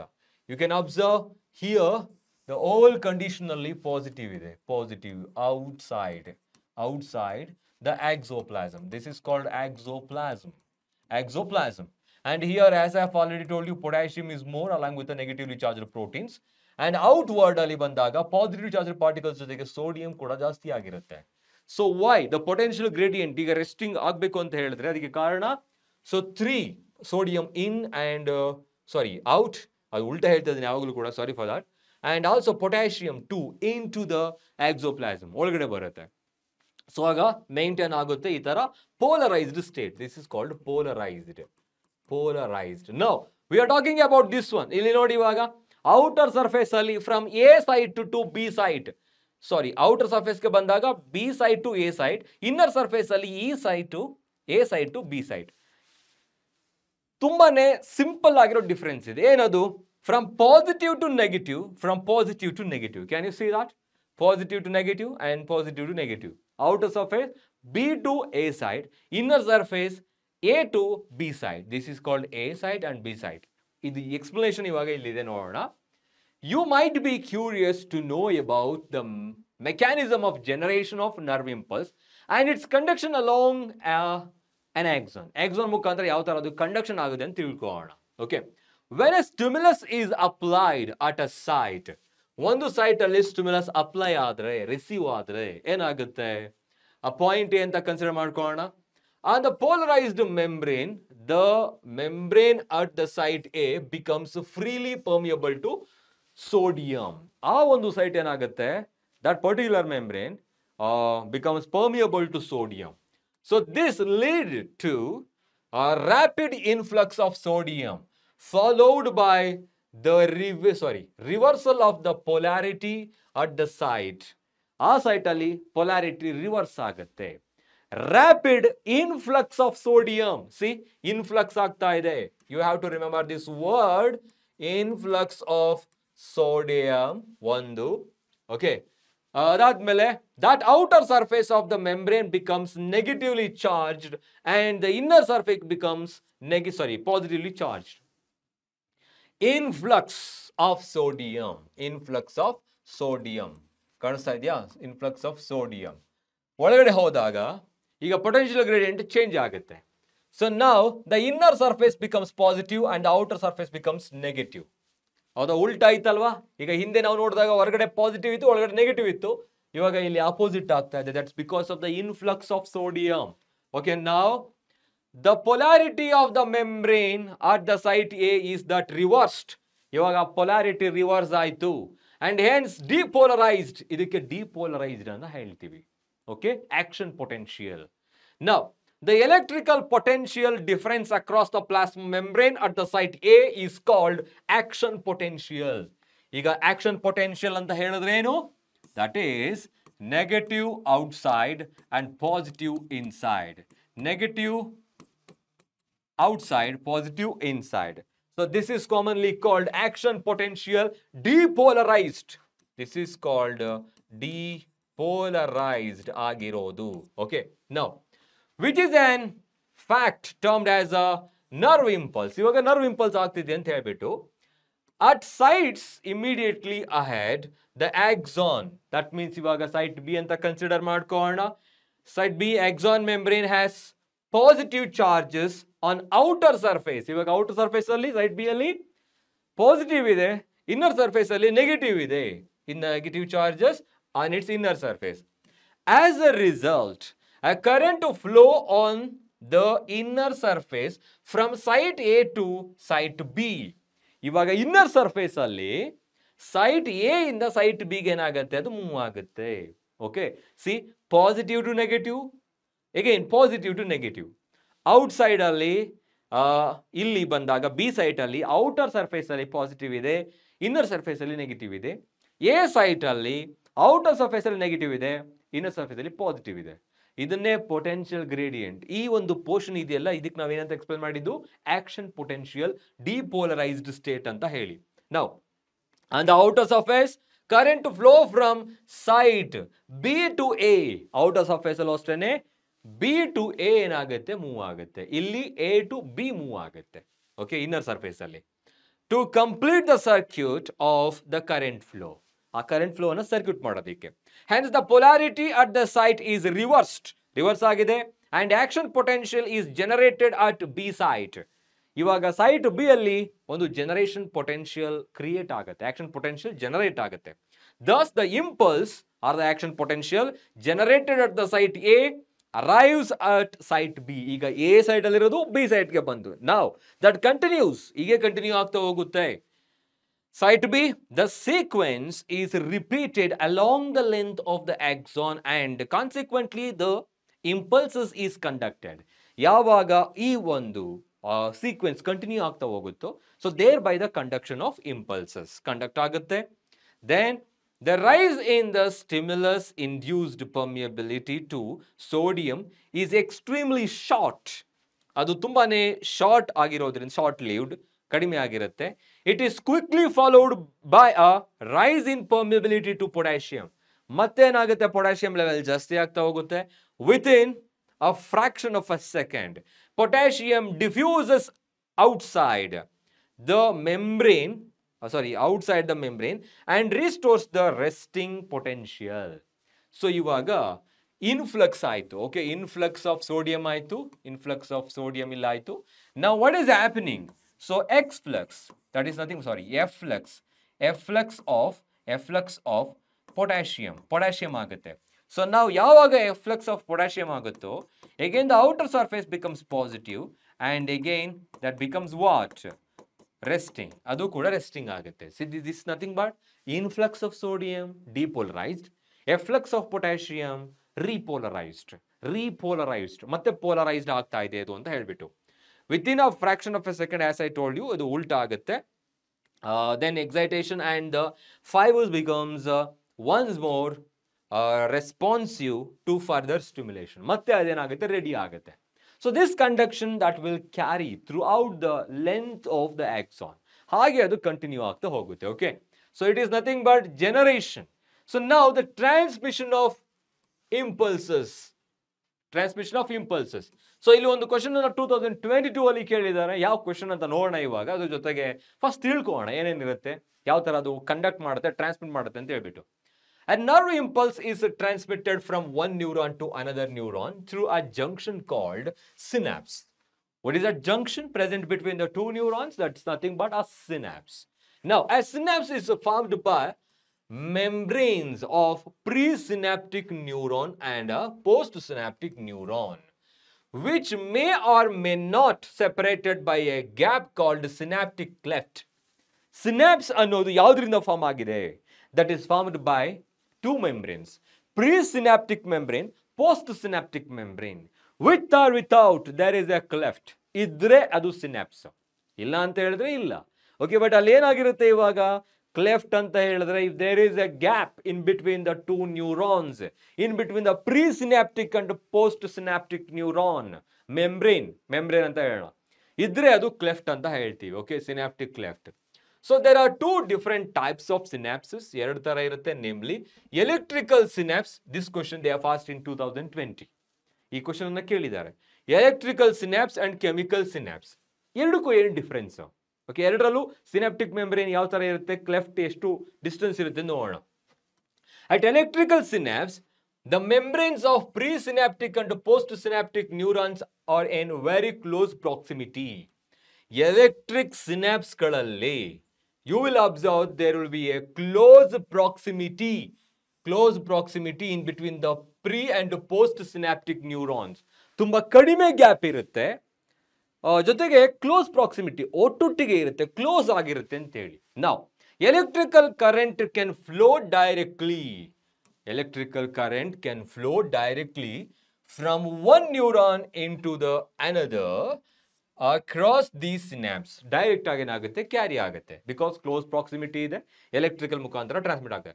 Transmission of a impulse across the electrical synapse is very similar to impulse conduction along a single axon. ಅಲ್ಲಿ ಯಾವ ತರ ಕ್ಯಾರಿ ಆಗ್ತಾ ಇರುತ್ತೆ, ಇಲ್ಲೂ ಅದೇ ತರ ಕ್ಯಾರಿ ಆಗುತ್ತೆ, because there is a small gap, ಇಲ್ಲದೆ ಕೂಡ ಇರಬಹುದು, ಆದ್ರೆ ಇಲ್ಲೇನಾಗಿರುತ್ತೆ, ಪ್ರಾಕ್ಸಿಮಿಟಿ ಜಾಸ್ತಿ ಇರೋದ್ರಿಂದ ಸೇಮ್ ಅದೇ ತರ ಪೊಟೆನ್ಷಿಯಲ್ ಮುಖಾಂತರ ಏನಾಗುತ್ತೆ, ಕ್ಯಾರಿ ಆಗುತ್ತೆ.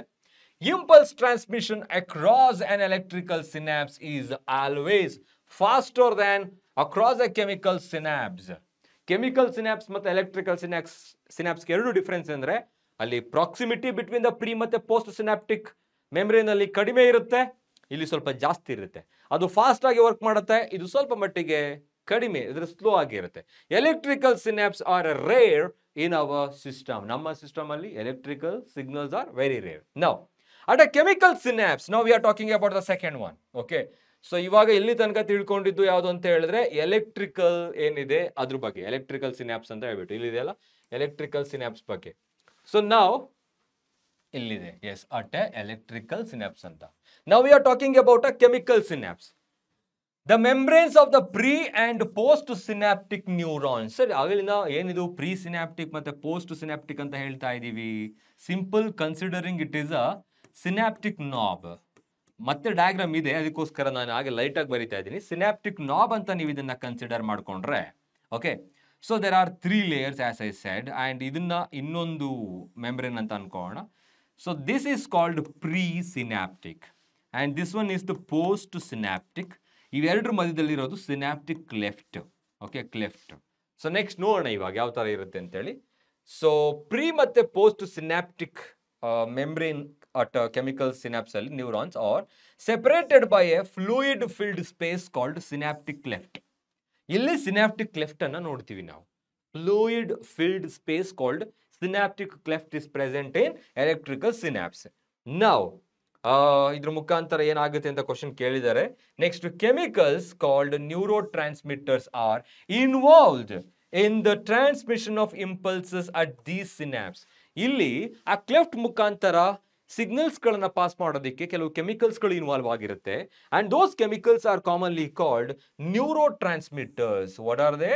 Neuro transmitters are involved. Now the axon terminals contain vesicles filled with these neuro transmitters.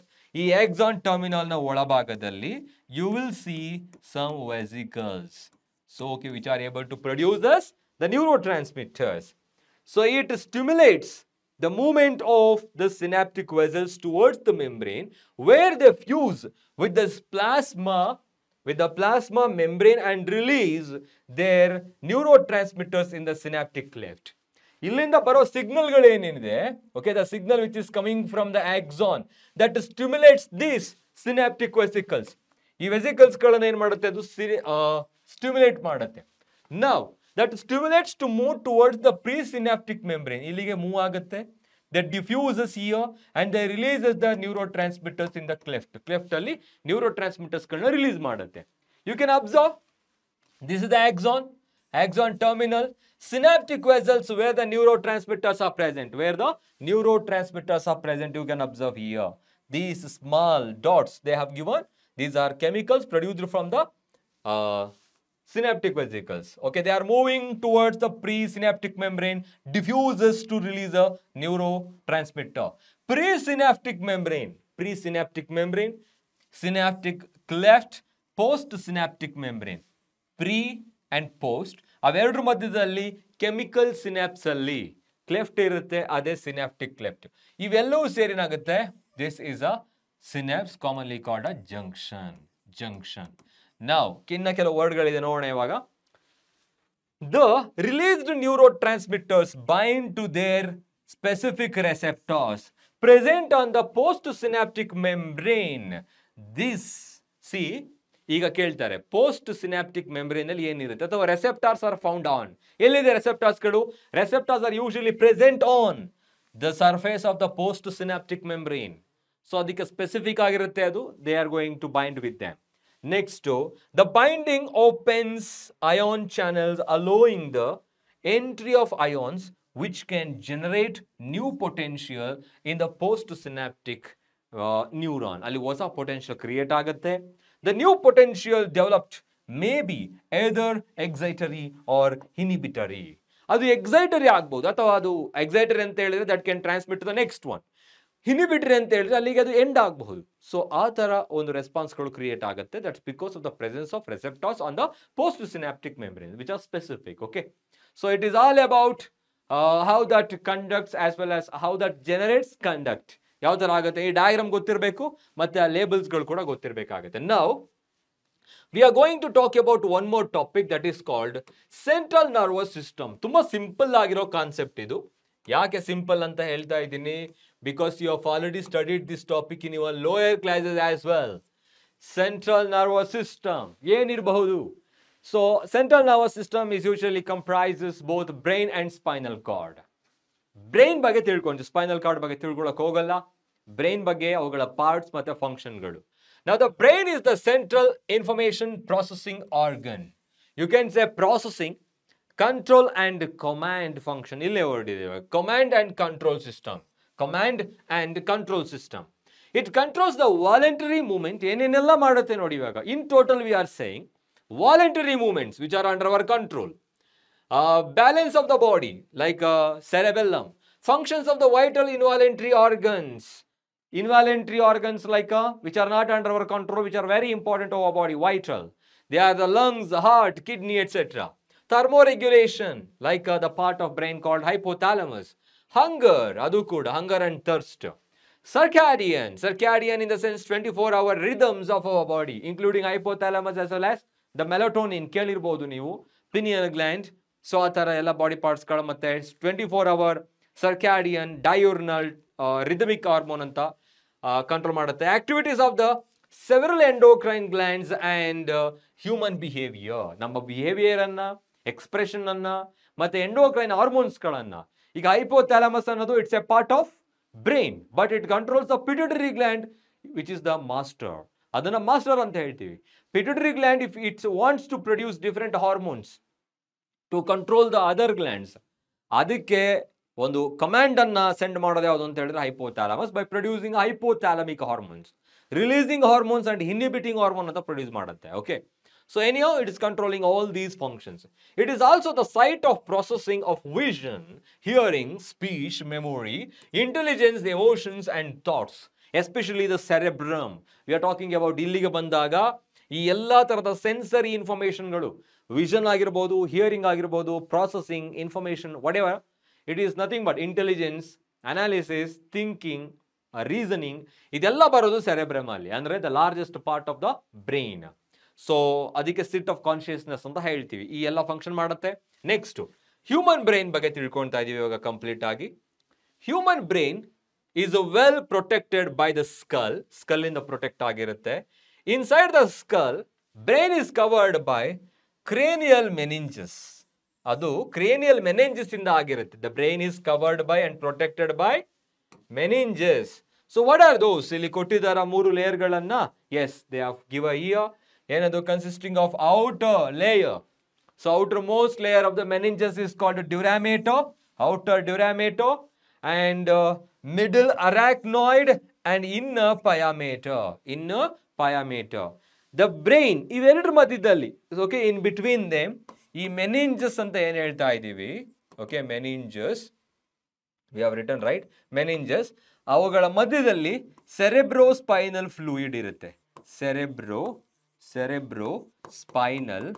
cerebrospinal fluid is present. Okay, so that acts as a shock absorber. ಅದು brain ಅನ್ನ protect ಮಾಡ್ತಾ ಇರುತ್ತೆ, shock absorber ತರ act ಮಾಡ್ತಾ ಇರುತ್ತೆ. Okay, so next We are talking about the brain can be divided into three major parts. ಮೂರು major ಪಾರ್ಟ್ಸ್ಗಳಿರುತ್ತೆ. Forebrain, midbrain and hind brain.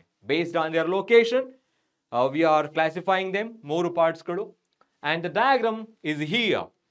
Complete ಆಗಿ ಟೆಕ್ಸ್ಟ್ ಬುಕ್ಕಿನಲ್ಲಿ ಕೊಟ್ಟಿರೋ ಡಯಾಗ್ರಾಮ್ ಇದು. ಅಬ್ಸರ್ವ್ ಮಾಡಿದ್ರೆ the largest part of the brain is called cerebrum. That's a portion of forebrain. So forebrain ಅಲ್ಲಿ ಎರಡು part ಇದೆ. Cerebrum, that's the largest one, having number of convolutions, ಮಡಿಕೆಗಳಿರುತ್ತೆ. And second one is diencephalon. Diencephalon. So thalamus and hypothalamus. Thalamus and hypothalamus below that. Okay, both are very important. One is relaying the information from the sense organ. Another one is, controlling the body temperature, thirst and hunger. Next. Cerebral hemisphere is present. There are two cerebral hemispheres, right and left cerebral hemisphere, which is divided by the cleft. Next, both cerebral hemispheres are connected by a nerve sheath, nerve bundle, that is commonly called corpus callosum. Next, admele you will see the hind part. Adukku munche mid part alli cerebral aqueduct ಮತ್ತೆ corpora quadrigemina ನೋಡಬಹುದು. ಅದು mid brain ಆಗಿರುತ್ತೆ. ಇಲ್ಲಿದೆ midbrain portion. Next hind ಬ್ರೈನ್ಗೆ ಬಂದ್ರೆ you will see the pons varolii, cerebellum and medulla oblongata. These three are the hindbrain parts. And when it comes to the spinal cord ಅಲ್ಲಿ clearly you can see that's the continuation of the medulla oblongata. Continuation. So this is all about the structure of brain. ಯಾವ ತರ ಇದೆ ಅಂತ ಇವಾಗ one by one ತಿಳ್ಕೋಣ ಏನಿರುತ್ತೆ ಅಂತ ಹೇಳ್ಬಿಟ್ಟು. Here we begins with forebrain. Forebrain consists of cerebrum, thalamus and hypothalamus. Diencephalon. Okay. And we know that forebrain anta helidre it's also nothing but prosencephalon. And hind brain anta helidre mid brain anta helidre mesencephalon. And the last one is nothing but rhombencephalon. So these are the scientific terms you have to remember. Okay, so ಯಾವ್ಯಾವುದು prosencephalon, mesencephalon ಮತ್ತೆ rhombencephalon ಅಂತ ಹೇಳ್ಬಿಟ್ಟು. Now we are talking about the forebrain, cerebrum, thalamus and hypothalamus. Cerebrum forms the major part of the human brain. ಅಂದ್ರೆ largest part ಆಗಿರುತ್ತೆ. A deep cleft divides the cerebrum longitudinally into two halves. ಎರಡು halves ಗಳಾಗಿ ಅದೇನಾಗುತ್ತೆ divide ಆಗುತ್ತೆ. And those halves termed as cerebral hemispheres, right and left cerebral hemispheres. Now the hemispheres are connected by a tract of nerve fibers commonly called corpus callosum. Corpus callosum ಅನ್ನೋ ಒಂದು tract of nerve fibres ಇಂದ ಎರಡು hemisphere ಗಳು ಏನಾಗಿರುತ್ತೆ connect ಆಗಿರುತ್ತೆ. ನೀವು ಇಲ್ಲಿ observe ಮಾಡಬಹುದು. This is nothing but the tract of nerve fibres which are connecting both hemispheres. Connect ಮಾಡಿಟ್ಕೊಂಡಿರೋದು.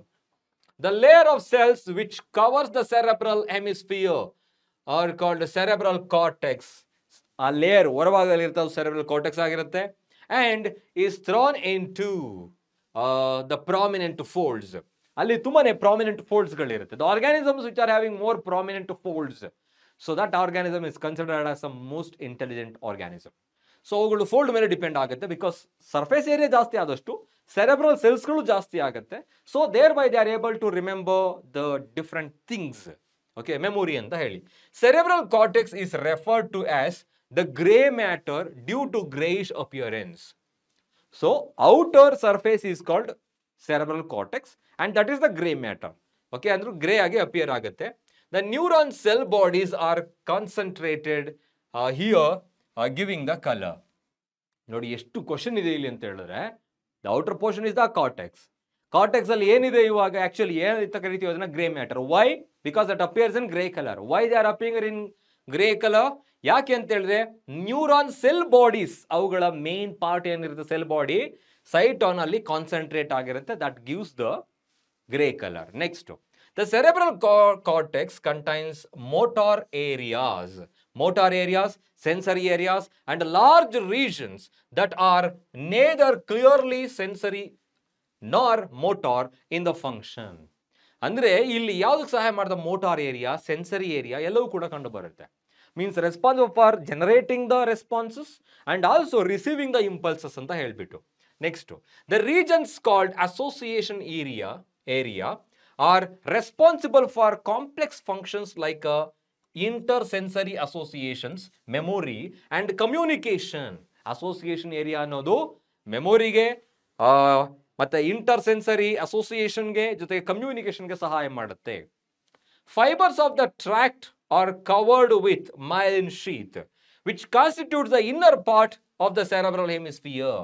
ಈಗ ಫೈಬರ್ಸ್ಗಳು, ಓಕೆ, ಆಕ್ಸಾನ್ ಅಂತ ಏನಿದೆ ಸೈಟಾನ್ ಅನ್ನ ಬಿಟ್ಟು ಅದು ಕಾನ್ಸ್ಟಿಟ್ಯೂಟ್ ಆಗಿ ಸೆರೆಬ್ರಲ್ ಹೆಮಿಸ್ಫಿಯರ್ ನ ಇನ್ನರ್ ಪಾರ್ಟ್ ಅನ್ನ ಕಾನ್ಸ್ಟಿಟ್ಯೂಟ್ ಮಾಡುತ್ತೆ. So they give an opaque white appearance to the layer and hence it is called white matter. ಅದನ್ನ white matter ಅಂತ ಹೇಳ್ತಾರೆ. So outer cortex, inner medulla. Outer cortex is the gray matter, inner medulla is the white matter. Outer cortex whites appear in gray color because of the presence of concentration of the cyton. So white ಯಾಕೆ ಕಾಣಿಸುತ್ತೆ ಅಂತ ಹೇಳಿದ್ರೆ ಇಲ್ಲಿ nerve fibres ಗಳು ಇರೋದ್ರಿಂದ, axon nerve fibres ಗಳು ಇರೋದ್ರಿಂದ. Okay, next, the cerebrum wrap around the structure called thalamus. ಈಗ ಥ್ಯಾಲಮಸ್ ಫಂಕ್ಷನ್ ಏನು ಅಂತ ಅರ್ಥ ಮಾಡ್ಕೊಂಡ್ರೆ ಸಾಕು. Which is a major coordinating centre for sensory and motor signallings. Which among the following part of the brain is a major coordinating centre for the sensory and motor signalling, that is called thalamus. That means that relays the function, that relays the information from the sense organs. Sense organs ಗಳಿಂದ information ಅನ್ನ relay ಮಾಡುತ್ತೆ ಅಂತ ಹೇಳಿ. ನಂತರ another very important part of the brain is called hypothalamus. As they are mentioning, very important part, hypothalamus lies at the base of the thalamus, hence the name hypo. Hypo, below the thalamus, hence it is called hypothalamus. The hypothalamus contains a number of centers which controls the body temperature. Andre neurosecretory cells ಗಳಿರುತ್ತೆ. They have a neurosecretory cells. They are able to, we used to call it as a nuclei. They are able to produce, produce the hypothalamic hormones, then they are going to control. Okay, next, ಈ concept ಎಲ್ಲಿ ಬಂತು sir? ಇದು chemical coordination ಅಲ್ಲಿ ತಿಳ್ಕೊಳ್ತೀವಿ ಮತ್ತೊಮ್ಮೆ. Okay, now the hypothalamus contains the number of centers which control the body temperature. Body temperature ಅನ್ನ urge for eating or drinking also contains several group of cells are called hypothalamic hormones. So these cells are nothing but nuclei. Adu hypothalamic hormones galna produce ಮಾಡುತ್ತೆ. So what are the functions of hypothalamus now? They are responsible for controlling over main agi the body temperature, urge for eating and drinking. You can say the hunger as well as thirst. ದಾಹ ಮತ್ತೆ ಇನ್ನೊಂದು ಹಸಿವು control ಮಾಡೋದು. ಹೈಪೋಥ್ಯಾಲಮಿಕ್ hormones ಆಯ್ತು ಅಂದ್ರೆ ಅಲ್ಲಿಂದ produce ಮಾಡೋದು. The inner part of the cerebral hemisphere and a group of associated deep structures like amygdala and also hippocampus. Where are they? ಎಲ್ಲಿದೆ? Usually inner part of the cerebral hemisphere. Group of associated deep structures like amygdala and hippocampus form a complex structure called limbic lobe or limbic system. ಕೇಳ್ತಾರೆ limbic lobe ಮತ್ತೆ limbic system ಒಂದು question ಕೂಡ ಕೇಳಿದ್ದಾರೆ. ಯಾವುದಕ್ಕೆ ಸಹಾಯ ಮಾಡುತ್ತೆ? Along with the hypothalamus, it is involved in the regulation of sexual behavior, expression of emotional reactions like excitement, pleasure, rage and fear and also motivation. ಈ ಎಲ್ಲಾ ತರಹದ ಫೀಲಿಂಗ್ಸ್ ಗಳಲ್ಲಿ ಇನ್ವಾಲ್ವ್ ಆಗೋದು limbic system. So limbic system or limbic lobe ಎಲ್ಲಿದೆ? Inner surface of the cerebral hemisphere. Along with hypothalamus they are performing these functions. ಯಾವ್ಯಾವುದು? Sexual behaviour, expression of the emotional reactions and motivation. ಆ behaviour ಯಾವ್ಯಾವುದು, emotional ರಿಯಾಕ್ಷನ್ಸ್ಗಳು ಯಾವ್ಯಾವುದು ಅಂತ ಹೇಳಿದ್ರೆ excitement, pleasure, rage and fear ಇಷ್ಟು ಕೂಡ ಇರುತ್ತೆ. ನೆಕ್ಸ್ಟ್ ಮಿಡ್ ಬ್ರೈನ್ಗೆ ಬಂದ್ರೆ, so it's a very simple part here. It acts as a bridge between the hind as well as a forebrain. Midbrain is located between the thalamus and or hypothalamus of the forebrain and pons of the hindbrain. So illi Pond's of the hind brain ಮತ್ತೆ ಥ್ಯಾಲಮಸ್ hypothalamus ಇವೆರಡರ ಮಧ್ಯದಲ್ಲಿ ಕಂಡು ಬರೋದೇನಾಗಿರುತ್ತೆ mid brain ಆಗಿರುತ್ತೆ. Okay, this portion is the mid brain. Now a canal called cerebral aqueduct passes through the midbrain. ಯಾವ duct ಅದು? You should remember cerebral aqueduct. You can see here cerebral aqueduct pass ಆಗುತ್ತೆ. ಅದ್ರ ಜೊತೆಗೆ the dorsal portion ಯಾವ portion ಅಲ್ಲಿ ಇರುತ್ತೆ ಅಂತ ಕೇಳ್ತಾ ಇದ್ದೇನೆ. Okay, the dorsal portion of the midbrain consists of mainly of 4 round swelling lobes, okay, called corpora quadrigemina. Corpora quadrigemina, they are situated elli? That's nothing but the dorsal portion of the midbrain. So having a mainly of 4 round lobe swelling part. Midbrain and hindbrain forms the brain stem. So brain stem is formed by forebrain, midbrain and forebrain, midbrain and hindbrain. ಈ ತರ question ಗಳನ್ನ ಕೇಳಿದಾಗ you should remember midbrain and hindbrain, especially ಯಾವುದು midbrain ಜೊತೆಗೆ pons varolii ಮತ್ತೆ medulla oblongata except that cerebellum. Now hindbrain ಗೆ ಬಂದ್ರೆ as I have already told you that is nothing but rhombencephalon. Hindbrain comprises pons, cerebellum and medulla oblongata. Pons varolii, cerebellum, medulla oblongata, also called the medulla oblongata ಅಂದ್ರೆ ಈ word ಗೆ ಕೊಟ್ಟಿರೋದು. Pons consist of ಏನಿದೆ pons ಅಲ್ಲಿ? Fibre tracts that interconnect different regions of the brain connect ಮಾಡ್ಕೊಳ್ಳುತ್ತೆ. Okay, and we are talking about the pons. As I said, it is responsible for controlling over the respiration, facial expression, I mean expression of the face, ಅದ್ರ ಜೊತೆಗೆ mastication ಎಲ್ಲವನ್ನ control ಮಾಡೋದು Pond's ಆಗಿರುತ್ತೆ. Next ಅದೇ ತರ cerebellum has a very convoluted surfaces in order to provide the additional space for many more neurons. ಈಗ cerebellum ಅಂತ ಬಂದಾಗ ಈ ತರ ಸ್ಟ್ರಕ್ಚರ್ ನೋಡ್ತೀರಾ ನೀವು. You will see the structure like this inside the cerebellum. See here, it is branched because to provide the more surface for the neurons. ಜಾಸ್ತಿ surface ಅನ್ನು provide ಮಾಡೋದಕ್ಕೆ ಆ ತರ ಆಗಿರುತ್ತೆ. And also the medulla of the brain. cerebellum ಏನ್ ಮಾಡುತ್ತೆ?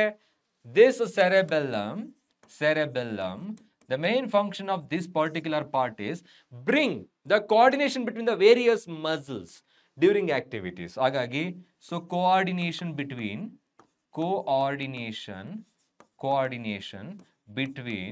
muscles, okay, and brings the coordination while walking, running, and body balance. You can say body balance nu kuda madutte. Body balance.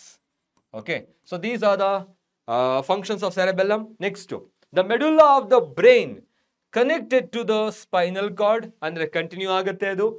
The medulla contains centers which controls the respiration. Ekandre namge gottide medulla oblongata and pons ferali both are controlling over the respiration. So respiratory rhythm center, DRG and VRG, they are present here. Cardiovascular system or the cardiovascular reflexes and the gastric secretions are controlled by the hind brain. See, these are the different parts of brain and their function.